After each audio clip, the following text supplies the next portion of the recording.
A train vanishes into a spring night, its cargo a nation's final fortune. This is the opening scene of one of America's greatest unsolved mysteries, the Lost Confederate Gold. By the end of this story, you will have the evidence to decide for yourself what really happened to those millions in vanished treasure. We will follow the desperate flight of a collapsing government, evaluate the claims of bandits and bureaucrats who might have stolen it, and join modern hunters using radar and sonar to scan forgotten landscapes. What secret did that shadowy train carry into the darkness, and who, if anyone, ever found it? How does a story of lost treasure change the way we see the past? The chaos of that final spring was absolute. By early April 1865, the Confederate capital of Richmond, Virginia, was burning. Union forces under General Ulysses S. Grant had broken the defensive lines at Petersburg, and the government's entire existence was now measured in hours. Amid the flames and the fleeing crowds, a more orderly, desperate mission was underway. Officials scrambled to secure what remained of the Confederacy's tangible wealth, its very lifeblood. This was not merely money in a vault, it was the operational fund for a nation that was vanishing before their eyes. The treasury contained gold and silver coins, bullion bars, foreign currency, and even jewelry donated by Southern women to the cause. Its value has been estimated anywhere from $500,000 to several $1 million in that era, a staggering sum that would be worth tens of millions today. The man nominally in charge of this fortune was the ailing Treasury Secretary, George Trenholm, but the practical, urgent task of moving it fell to a stern naval officer, Captain William H. Parker. Parker commanded a unit of young midshipmen, essentially naval cadets, who were suddenly given rifles instead of sextants. Their orders were simple in statement, impossible in execution: guard the treasury with their lives and transport it south, keeping it ahead of the advancing Union armies. The hope of the official mission was to reach a safe haven.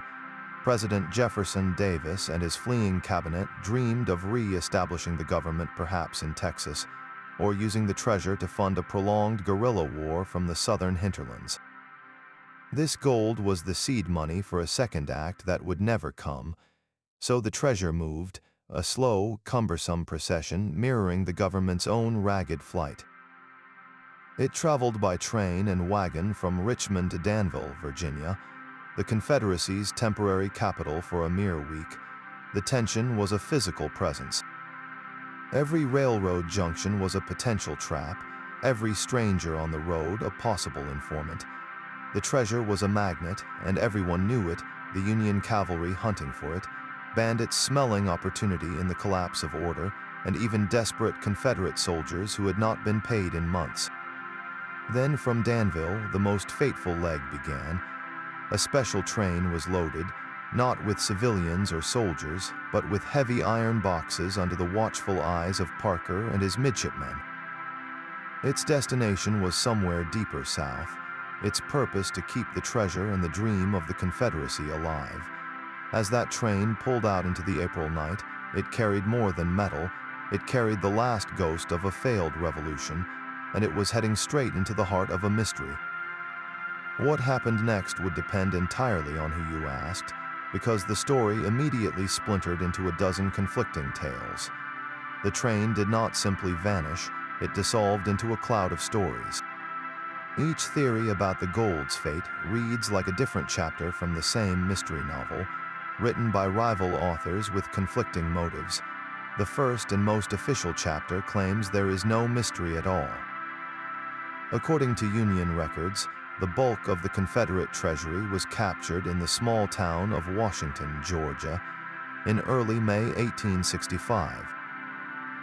Federal cavalry intercepted wagons carrying heavy iron chests, inventoried the contents, and shipped it all north, case closed. But historians have long noted the records from that chaotic period are frustratingly fuzzy, with glaring discrepancies in the amounts listed.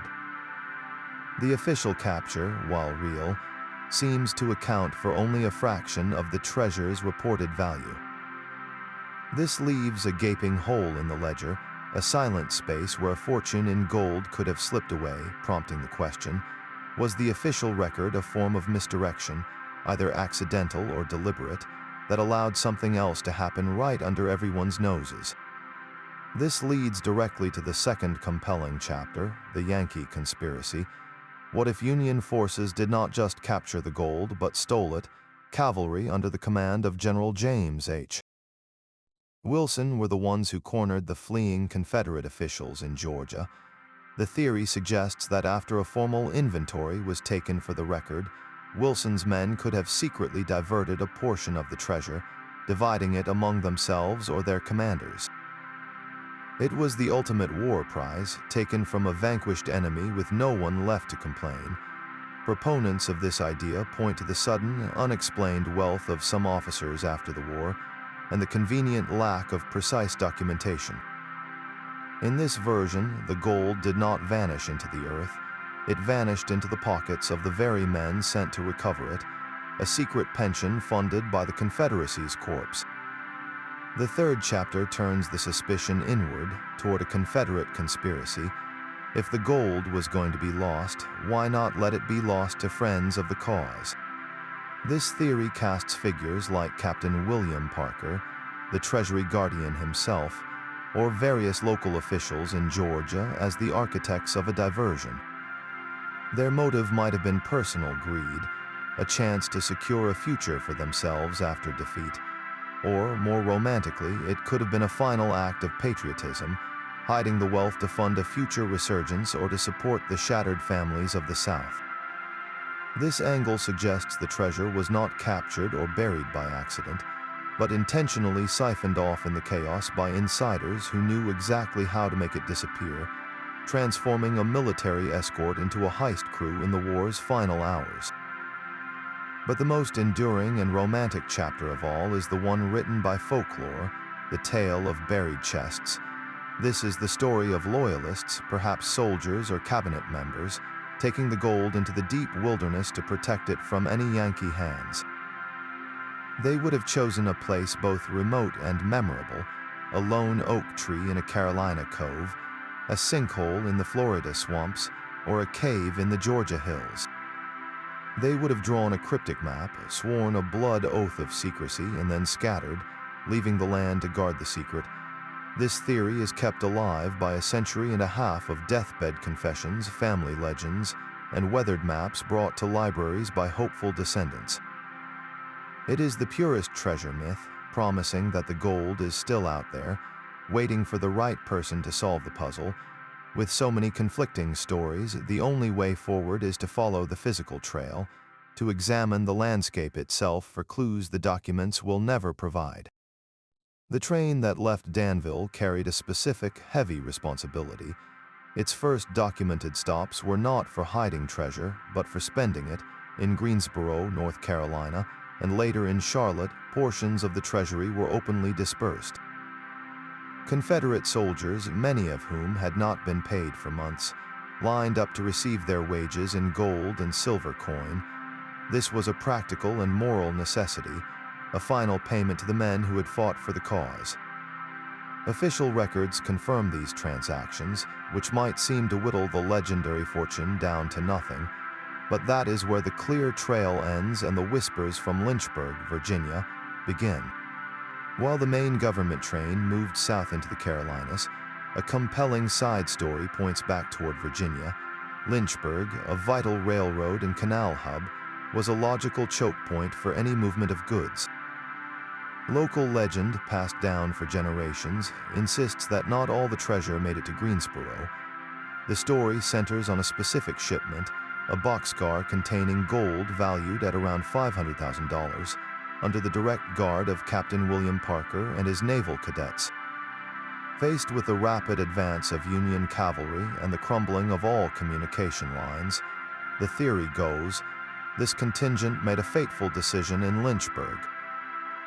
They could not risk the gold being captured on the rails, so they diverted it, moving the heavy iron chests to a place of temporary safety. The anecdotal evidence is tantalizing. In the 1930s, during renovations of an old Lynchburg bank building, workers reportedly discovered a cache of gold coins hidden beneath the basement floor. While never officially verified, the story fits the pattern of a hasty, last-minute concealment. For decades, amateur historians and treasure hunters have focused their searches on areas around the city's historic railroad corridors and the bluffs overlooking the James River, where a barge or a secluded cave could have served as a perfect hiding place. The theory is compelling not just because of these stories, but because of logistics. Moving several tons of gold bullion by wagon was slow and obvious. If Union forces were closing in from multiple directions, stashing the bulk of the treasure to be retrieved later would have been a desperate but rational military decision. This Lynchburg thread connects the documented reality of the treasury's dispersal with the enduring myth of its burial. It provides a specific location, a plausible scenario, and a cast of characters led by the dutiful Captain Parker. It suggests that the gold paid in Greensboro might have been just the operating cash, while the motherlode was secured elsewhere, waiting for a calm that never came. The search then shifts from following a moving train to scanning a static landscape, a place where the earth itself might hold the answer. The legend did not fade with the 19th century. It simply traded horses and wagons for sonar and satellite imagery. The quest for the lost Confederate gold became a modern pursuit, a high-tech treasure hunt that transformed dusty archives and quiet woodlands into scenes of intense speculation. This new generation of seekers approached the mystery not as a folk tale, but as a cold case, armed with tools the original participants could never have dreamed of. Perhaps the most famous of these hunters was Mel Fisher, the legendary discoverer of the Spanish galleon Atocha. In the 1980s, Fisher turned his attention from the Caribbean to the swamps of Florida, acting on a tantalizing lead.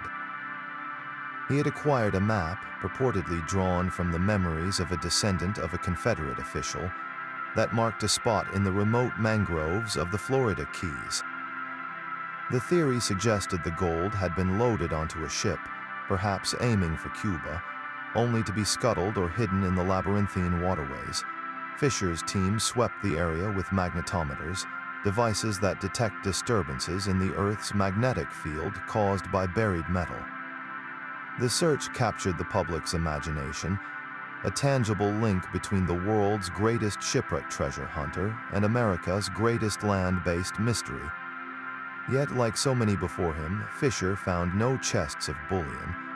The episode demonstrated how the legend could attract even the most successful professionals, and how a single, unverified clue could launch a million-dollar expedition.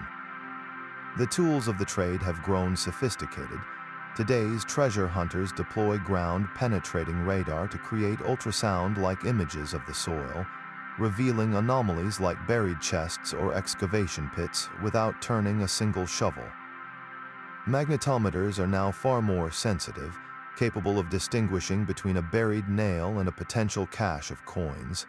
In suspected underwater hiding places, such as the deep, tea-colored lakes of South Carolina or the riverbeds of Michigan, where some fringe theories improbably place the gold, side-scan sonar maps the bottom with incredible detail. These technologies promise a scientific solution to a historical puzzle, offering the hope that the Earth will finally give up its secret with digital clarity. This hope has fueled numerous publicized digs, moments when the quiet legend erupts into national news. One of the most notable occurred in 2015 in the small town of Elkton, Florida. A team working from a combination of historical research and dowsing zeroed in on a site near an old plantation. The story made headlines, with news trucks parked at the edge of a carefully excavated hole. The world watched for a few days as the backhoe dug deeper. They found nothing. The anticlimax was profound, yet somehow it did not kill the legend, it reinforced it. Each empty hole seems to prove not that the treasure isn't there, but that it is still hidden, waiting for the right combination of map, technology, and luck.